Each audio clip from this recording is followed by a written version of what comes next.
할렐루야. 여러분 반응하며 오늘 말씀을 받을 수 있기를 바랍니다. 아멘으로 받을 수 있기를 주의 이름으로 축복합니다. 한스 컬선팅 대표인 한근태 박사의 저서 가운데 과유불급이라는 책이 있어요. 이런 모양의 책이죠. 이제 과유불급이라는 한자를 풀면 뜻 뭐냐? 뭐든지 지나치면 좋지 않다, 그런 의미잖아요. 그러니까 지나침을 경계하라, 그런 의미가 되어지는 것입니다. 저 책의 내용이 주로 어떤 내용이냐면, 우리가 듣는 오디오 있잖아요. 오디오 볼륨도 70% 정도로 들을 때 가장 편안한 소리가 난다. 사람이 이제 몸이 필요한 어떤 칼로리, 영양소가 있는데 그것도 70% 정도로 공급되어질 때 비교적 건강한 삶을 살더라. 숲도 건강한 숲이 되려면 건강한 나무가 70% 정도 구성되어 있고, 오히려 건강한 나무에 자양분을 제공하는 썩은 나무, 죽어가는 나무 대략 30%가 있을 때 그게 다 에버리지가 건강하더라라는 거죠. 그러면서 아까 그 책에서는요, 사람들이 스스로 쏟는 잘못된 말이 있대요. 뭘 얘기하냐면, 자, 여러분 우리가 이런 말 있잖아요. 물 들어왔을 때 뭐 줘야 된다고요? 넣어줘야 된다고. 메뚜기도 한철이다. 이런 얘기를 하면서 과도하게 욕심을 부린다는 거예요. 지나치다라는 거예요. 삶의 균형을 잃어버리고 휘청휘청 막 그렇게 되어진다라는 거죠. 오늘 본문은 전형적으로 과유불급에 해당되어지는 말씀이에요. 그걸 가르치는 말씀이에요. 읽어볼까요? 시작. 낮은 형제는 자기의 높음을 자랑하고 부한 자는 자기의 낮아짐을 자랑할지니. 낮은 형제는 자기의 높음을 자랑하고 부한 자는 자기의 낮아짐을 자랑한다. 마치 그네를 타는 것 같죠. 시소를 타는 것 같은 그런 느낌. 그와 비슷한 것이 여러분 그 괴종시계 들어보셨습니까? 제가 어릴 때는 집집마다 방마다 안방마다 괴종시계가 다 이렇게 딱 벽에 걸려 있었죠. 특징이 뭐냐면 이 시계추가 좌우로 왔다 갔다 하면서 시계 바늘이 째깍 움직이는 거예요. 근데 시대가 가다가 멈추면 주로 이제 부모님이 뭐라고 말합니까? 얘야 뭐라고 말합니까? 시계가 멈췄어요. 괴종시계가. 그럼 어떻게 하죠? 얘야 시계? 그렇지. 야, 1부와 2부의 차이점이 있네. 시계 밥 줘라를 1부는 찬양단석에서 밥 줘라 막 나오더라고요. 2부는 여기는 조용하고 여기에서 지금 밥 줘라 이렇게 대답이 나오는데 시계 밥 줘라라고 말하죠. 그러면 요즘 사람들은, 젊은이들은 시계 밥을 어떻게 주지? 밥 숟가락에 이제 떠먹여주나 이렇게 생각할 수 있을 텐데, 왜냐하면 요즘 아이들이 경험하는 시계는 다 건전지로 가는 거니까. 근데 이제 괴종시계는 시계 테이프, 그죠? 태엽을 감아주라는 얘기잖아요. 태엽을 감아가지고 거기에서 풀리는 힘으로 이제 움직이니까. 자, 시계 밥 줘라라는 어머니의 얘기에 시계 태엽을 감았습니다. 그럼 감기를 마치면 됩니까? 그 다음에 또 해야 되는 게 있습니다. 자, 해본 분들 대답하세요. 시계 태엽을 감고 그 다음에 반드시 해야 되는 거. 그렇지, 벌써 이렇게 손이 왔다 갔다 하네. 저 땡겨가지고 시계추를 땡겨가지고 탁 놔야 돼. 그래, 쫙 가다가 이제 계속 쭉 가게 되어지는 거죠. 그렇게 했어요. 근데 웬일이에요? 한참을 지나니까 어머니 아주 날카로운 잔소리가 있어요. 이놈의 새끼만 시계 밥도 못 주나? 억울하잖아요. 시계 밥 줬죠. 그리고 이거 줘 땡겨다 놨다가 시동도 걸고 다 했습니다. 그런데도 불구하고 멈췄었어요. 이번에는 뭐가 문제일까요? 시계를 태엽을 잔뜩 감아가지고 막 터지기 바로 직전까지 막 이빨 다 감아도 시계가 중심을 잡지 못하면, 이게 삐뚤게 돼 있으면 시계추가 덜거덩 움직이긴 하죠. 처음엔 움직이긴 하지만 멈춰서게 되어지는 거예요. 뭡니까? 할 걸 다 해도 중심을 잡아야 된다 그 말인 거예요. 우리 인생도 마찬가지예요. 할 거 다 해도 딱 중심을 잡는 것이 중요해요. 우리 인생이 기쁜 일도 있습니다, 슬픈 일도 있습니다, 왔다 갔다 하지만 중심을 잡지 못하면 우리 인생도 어쩌면 멈춰서 버릴 수 있다, 그 말인 거죠. 그래서 인생은 희비의 쌍곡선을 이룬다, 그런 말이 있잖아요. 인생을 사노라면 지난주일 제가 소개했던 존 파이퍼 목사님 책처럼 하나님을 기뻐할 수 없을 때라는 그런 환난의 때, 어려운 때도 만납니다. 근데 정반대도 만나요. 사실 우리가 살면서 기쁘고 감사하고 행복한 일들이 계속되면 참 좋겠다 생각합니다만은, 여러분, 그런 인들만 계속 있으면 우리 인생은 바싹바싹 말라가는 사막이 될 수밖에 없죠. 여러분, 태양이 좋은 것이에요. 햇살이 너무너무 좋은 거예요. 따스하게 내리쬐면 너무 좋아요. 그러나 한번 생각해 보십시오. 계속 태양이 내리쬐면 사막이 되죠. 태양이 좋은 것이긴 하지만 때로는 소낙비도 내려야 돼요. 장마도 좀 오고 그래야 돼요.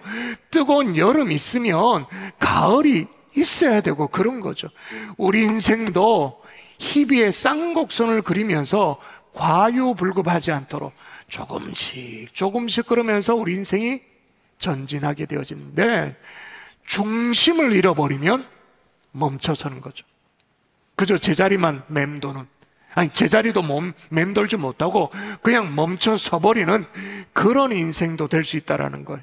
여러분, 여러분의 인생 고장나면 안 되잖아요.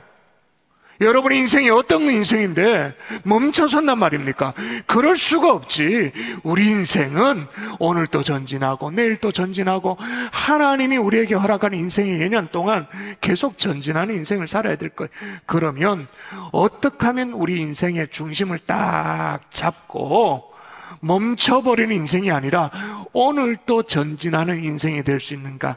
오늘 또다시 이 야고보서의 말씀을 펼치면서 오늘 단 한 번밖에 없는 우리 인생, 말씀을 통해 도전받고 조금씩이지만 전진하는 여러분의 생애가 될 수 있기를 주 예수 이름으로 축복합니다. 아멘. 자, 첫 번째, 자, 따라 하십시다. 형통할 때. 형통할 때. 좋을 때잖아요. 얼마나 좋아요? 형통할 때. 형통할 때. 겸손하라. 겸손하라. 자, 볼까요? 같이 말씀 읽도록 합니다. 부한자는 시작. 부한자는 자기의 낮아짐을 자랑할지니 이는 그가 풀의 꽃과 같이 지나감이라. 자, 여기 보니까 부한자라고 나와요. 부한자는 어떤 사람일까요? 돈이 많아서 부자? 뭐 그런 것도 있겠죠? 인생이 부자인 거예요. 인생이 기쁜 일의 부자인 거예요. 좋은 일의 부자인 거예요. 한마디로 형통한 인생인 거죠. 이렇게 형통할 때는 어떻게 하라고 말하고 있습니까? 자기의 낮아짐을 자랑하라. 낮아짐. 여러분, 낮아진다는 말이 어떤 의미일까요? 여기 낮아짐으로 번역된 이 헬라어가 어떤 의미냐면 신문적으로 낮아진다라는 그런 의미도 있긴 하겠습니다만은 도덕적으로, 영적으로 낮아진다, 그런 의미인 거예요. 그러니까 형통할 때, 좋을 때, 행복한 일이 많을 때, 인생이 부자일 때 영적으로 낮아진다. 다시 말하면 겸손해져라. 형통한 자들이요, 어떻게 하라고요? 겸손해져라. 근데 겸손해져야 되는 이유를 무슨 우리가 신학적으로, 철학적으로 이렇게 논증을 할 수도 있겠죠. 증명을 할 수도 있을 거예요. 근데 오늘 성경은 너무너무 상식선에서 겸손해야 될 이유를 얘기합니다. 바로 이 이유 때문에. 시작. 이는 그가 풀의 꽃과 같이 지나감이라. 예, 우리 인생은 풀의 꽃과 같다. 초로와 같다. 아무리 개사도 그냥 아무리 거드름을 피울 그런 상황이라 할지라도, 아무리 좋은 일들이 많이 생기고 행복한 일이 많이 생기고 손대는 일마다 막 되고 막 이렇게 일이 되어지고, 그래도 인간 본연의 모습을 절대로 잊어서는 안 된다. 풀의 꽃과 같은 인생이다. 풀의 꽃과 같이 지나간다. 이렇게 성경은 말하고 있습니다만은 문제는 말이에요, 풀의 꽃과 같이 지나가는 인생이라는 것이 별로 실감이 안 들어. 왜냐하면 우리가 보는 풀의 꽃은 다 이뻐요. 우리가 삶의 주변에서 보는 풀의 꽃은 너무너무 예를 들면 싱그럽고 예쁘고 이렇게 지나가는 사람들로 하여금 뭐랄까 삶에 이렇게 소망을 안겨다 주고 기쁨을 선사해 주고 아름답죠. 그래서 풀의 꽃과 같이 지나간다는 게 무슨 의미인지를 잘 몰라요.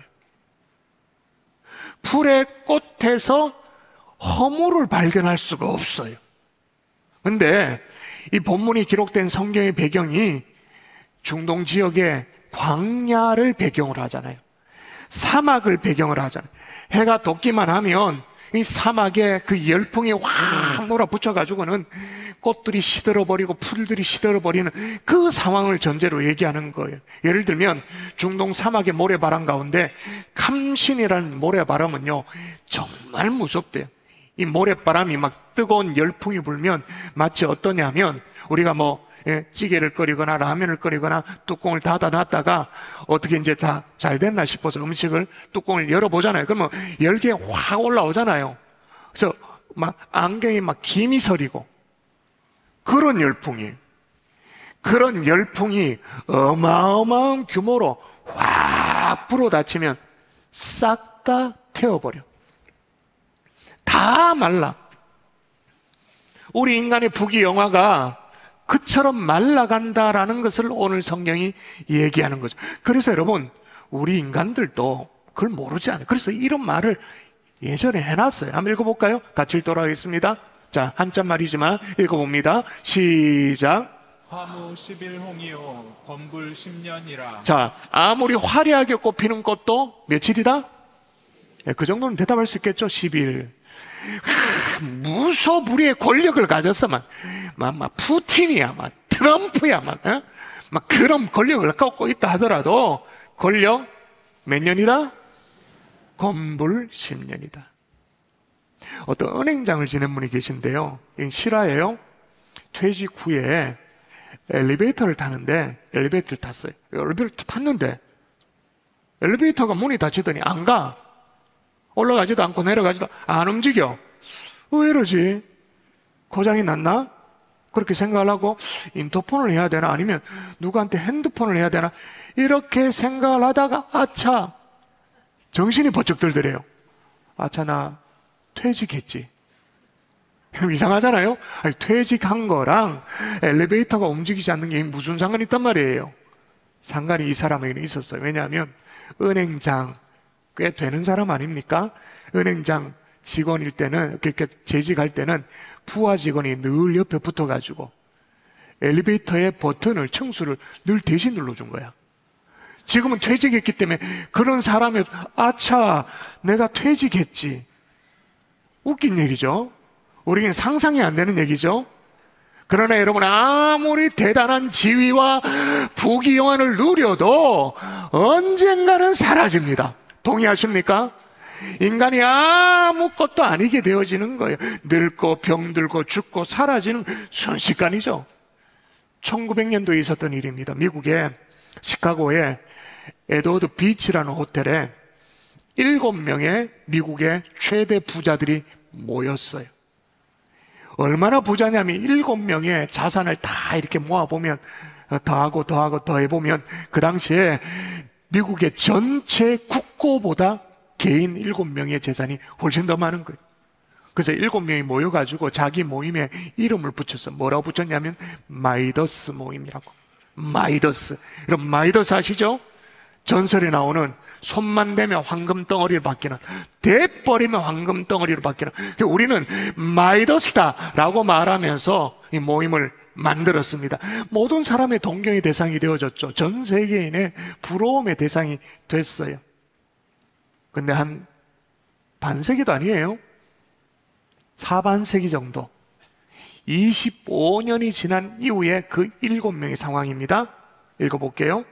미국의 제일 큰 그 당시에 강철회사 사장이었던 찰스 샤브는 부도가 나서 거지로 죽었고, 농산물 곡물 사업을 해서, 미국은 이제 농사가 좀 농산물이 중요하잖아요.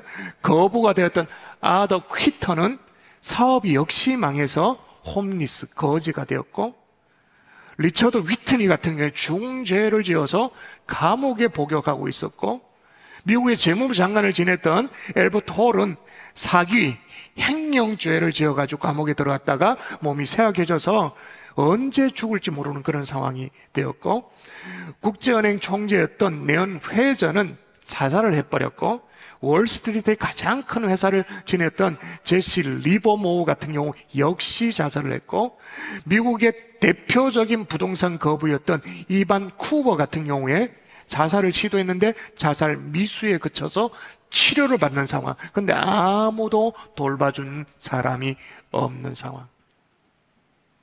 마이더스였는데 이 7명이 모이면 미 전역의 모든 재산보다 많았는데 딱 4반세기 안에 확 바뀌어버린 거예요. 여러분, 우리가 거머쥐고 있는 부귀영화 초계처럼 사라질 수도 있는 거예요. 제가 어렸을 때 말이에요, 주로 읽었던 책 가운데 명심보감이라는 책이 있어요. 제가 1부 때 명심보감 읽어봤냐 그러니까 몇 분들이 이제 아는 척을 해요. 그래서 당신과 나랑 이제 연배가 맞다 이렇게 얘기했는데, 명심보감이라는 책이 중국의 명나라 때의 다양한 경전, 또 뭐 고전석에 나오는 그런 명언들, 좋은 얘기들, 그런 것들을 다 모아가지고 명심보감. 책 제목이 어떤 의미예요? 마음을 밝히는 보배로운 거울. 정말 좋은 책이거든요. 거기에 나오는 대목입니다. 자, 한번 볼까요? 읽어볼까요? 한글 읽으면 됩니다. 한자 읽으셔도 되고. 시작. 인위제사 조위식망. 인위제사 무슨 뜻이죠? 사람은 죽는데요. 뭐 때문에 죽느냐? 재물 때문에 죽는다. 인위제사. 그럼 조위식망은 뭐냐? 새들도 죽는다라는 거예요. 식망. 근데 뭐 때문에 죽느냐? 먹이 때문에 죽는다. 그러니까 사람은 재물 때문에 죽고 새도 죽는데 새는 먹이 때문에. 이게 뭔 소린가? 그런데 이걸 서양 사람이 잘 풀이를 해놨어요. 스코틀랜드의 역사학자면서 평론가였던 토마스 칼라이라는 사람이 이렇게 말합니다. 역경을 견뎌낸 사람은 100명이라면 번영을 견뎌낸 사람은 1명에 불과하다. 다시요. 역경을 견뎌낸 사람이 100명이라면 이 번영을 견뎌낸 사람은 한 사람에 불과하다. 자, 여러분, 우리 주변에 내 집을 샀습니다. 좀 넉넉한 평수의 아파트를 샀습니다. 아파트에 새로운 아파트에 이사를 가서 내 집에 이사를 가서 신앙이 좋아지는 사람이 많이 있을까요? 하나님과 멀어지는 사람이 많이 있을까요? 저는 거의 통계를 가지고 있습니다. 새 집에 이사를 갔어요. 넓은 집에 이사를 갔어요. 정말 하나님 앞에 더 신실해지는 사람이 많이 있을까요? 하나님과 이상하다, 왜 저러지 멀어지는 사람이 많이 있을까요? 멀어지는 사람이 훨씬 많아요. 그래서 저는 이사 신방 와달라는 게 별로 안 반가워요. 그냥 통계가 말해주니까. 왜 그럴까? 저는 진짜 궁금해요. 왜 그럴까? 그런데 토마스 칼라일이 정확하게 얘기해요. 역경을 견뎌낸 사람이 100명이라면 번영을 견뎌낼 수 있는 사람은 1명에 불과하다. 여러분, 다시 말합니다. 부도 영광도 지나갑니다. 착각하지 않아야 됩니다.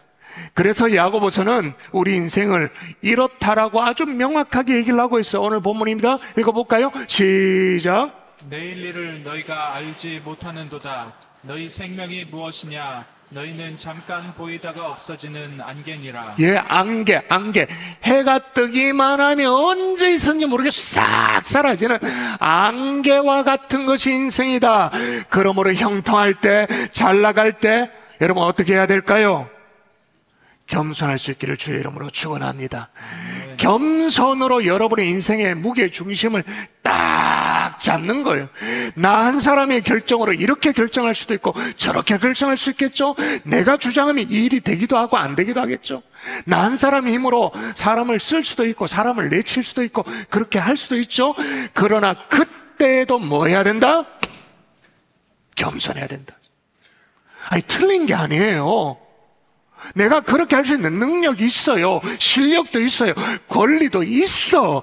그래도 겸손하라. 그럼 어떻게 겸손할 수 있을까? 성경에 가장 효과적으로 겸손의 방법을 전도서라는 성경에 이렇게 기록을 하고 있어요. 자, 말씀을 읽고 마음에 새겨볼까요? 너는 시작.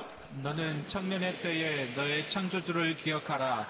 곧 곤고한 날이 이르기 전에 나는 아무 낙이 없다고 할 해들이 가깝기 전에. 예, 여기 나오는 너는 청년의 때, 이걸 20대 30대 갈릴리 샬롬 이렇게 이해하는 사람 없겠죠? 너는 청년의 때, 이게 무슨 말이에요? 소위 잘 나갈 때, 형통할 때, 힘이 있을 때, 그때 누구를 기억하라는 거예요? 창조주 하나님을 기억해라. 다시 말하면 까불면 안 된다.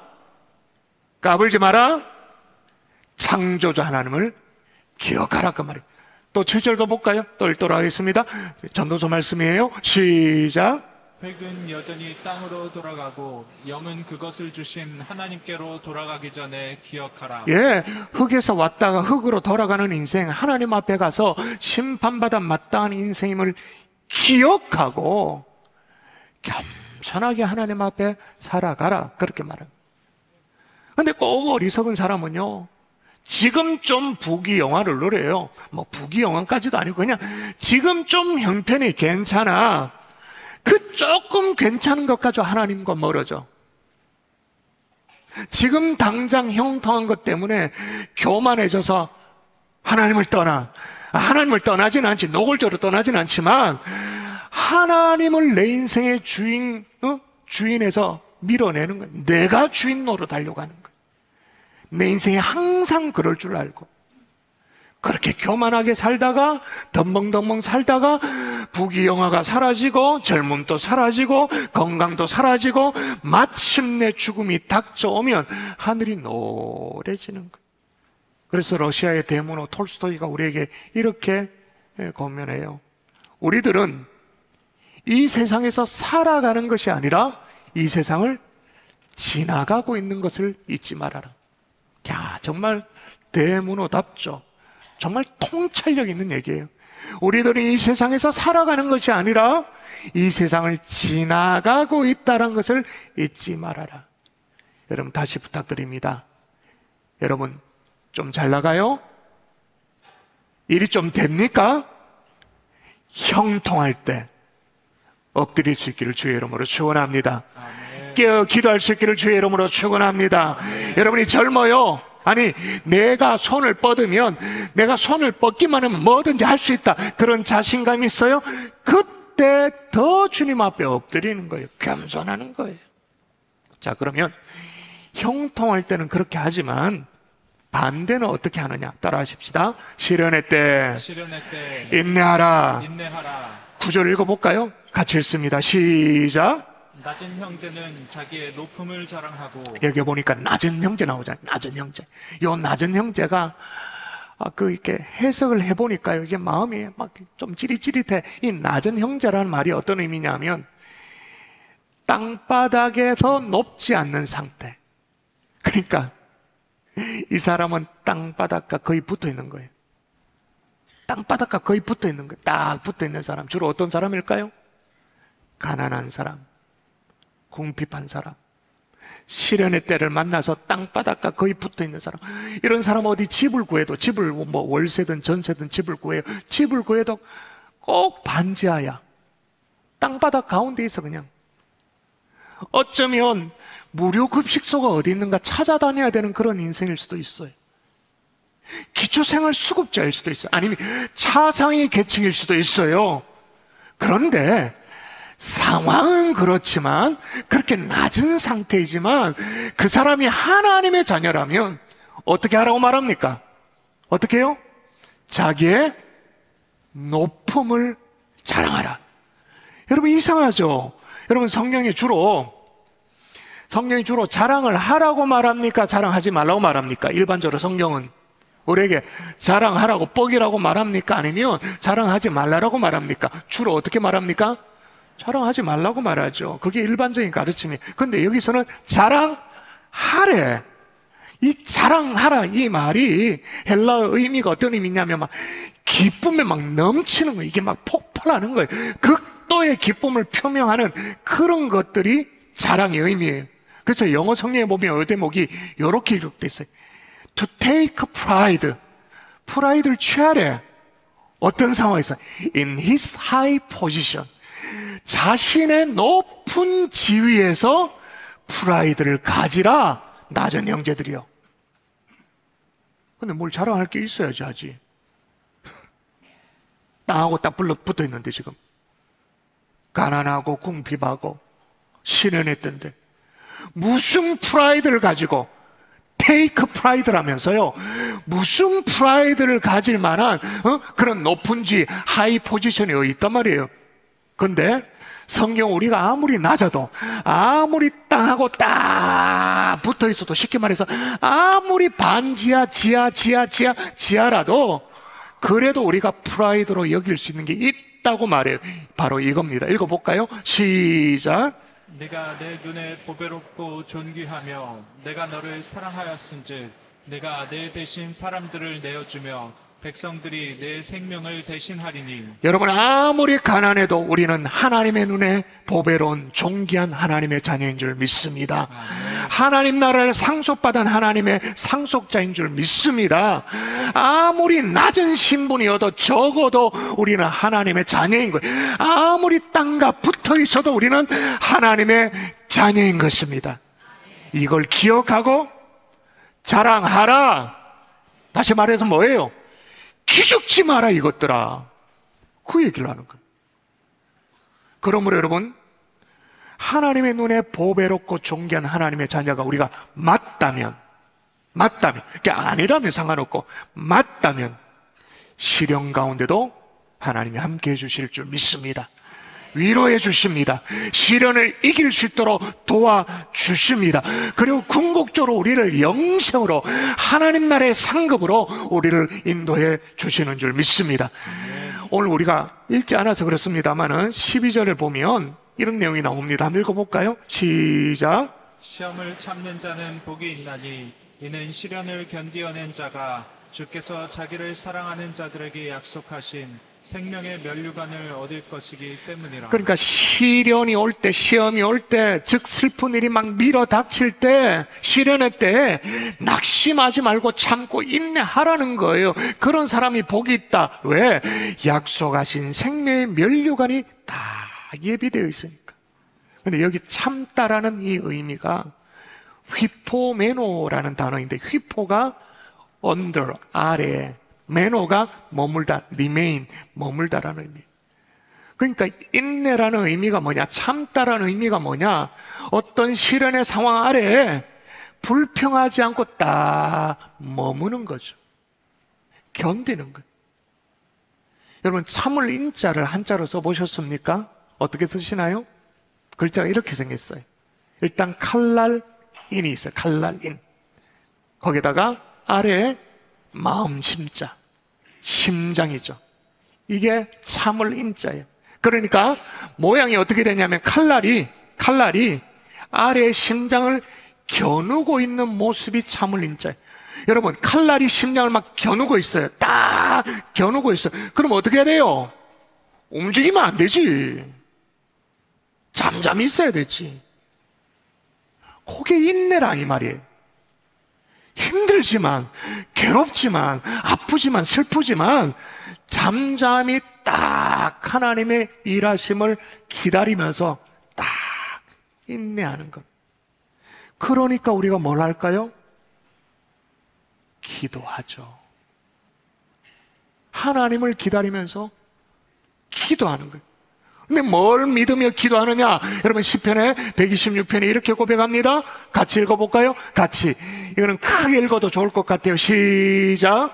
눈물을 흘리며 씨를 뿌리는 자는 기쁨으로 거두리로다.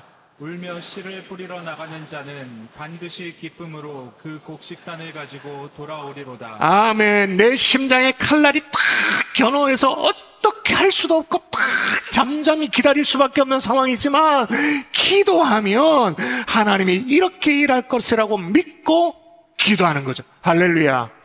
자, 그러면 인내가 아무것도 안 하고 가만히 있는 것인가? 나약한 행위인가?